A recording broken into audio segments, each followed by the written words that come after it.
চলো দেখে নেবো এই মুহূর্তে তোমার পার্টনারের কারেন্ট ফিলিংস তোমাকে নিয়ে কী রয়েছে। দেখা যাচ্ছে যে তোমার পার্টনার কিন্তু তোমার কথাই ভাবছে, তোমাকেই মনের মধ্যে ধরে রেখেছে। তো তোমার পার্টনারের না এতদিন হতে পারে এই রিলেশনশিপ নিয়ে কোনো ক্ল্যারিটি ছিল না, মানে কি এই রিলেশনশিপের ভবিষ্যৎ কি কিছুই বুঝে উঠতে পারছিল না, কিন্তু স্টিল এবার কিন্তু রিলেশনশিপের উপর কাজ করতে চায়। মানে একটা অপেক্ষায় রয়েছে সঠিক সময় মেবি, ঠিক আছে, যে একটু কনফিউজ রয়েছে, একটা ওয়েটিং এনার্জিতে রয়েছে যে এই রিলেশনশিপের আমি কাজ তো করতে চাই কিন্তু এটা হয়তো সঠিক সময় নয়। তো সঠিক সময় এলেই কাজ করবে। তো প্রচণ্ড অ্যাট্রাকশন প্যাশন রয়েছে তোমার প্রতি। এবং এখানে দেখতে পাচ্ছি যদি নো কন্ট্যাক্ট হয় তোমার পার্টনার কিন্তু প্রচণ্ড একটা রিগ্রেট এনার্জিতে রয়েছে, দুঃখী এনার্জিতে রয়েছে, ঠিক আছে, তার কোনো না কোনো জায়গায় দিয়ে সে মনে করছে যে আর পারছি না, এরকম একটা ব্যাপার। তো ডেফিনেটলি তোমার পার্টনার কিন্তু নিউ বিগিনিংটা চাইছে এই রিলেশনশিপে।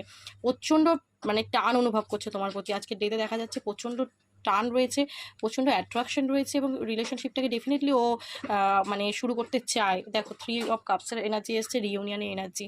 তো ও কিন্তু অবশ্যই রিউনিয়নটা কিন্তু চাইছে রিলেশনশিপে, আমি যেটা দেখতে পাচ্ছি। তো এনার্জিটা খুব ভালো, এনার্জিটাকে ক্লেম করো, ইউনিভার্সকে গ্র্যাটিটিউড প্রে করো। ওকে, চলো, থ্যাংক ইউ সো মাচ।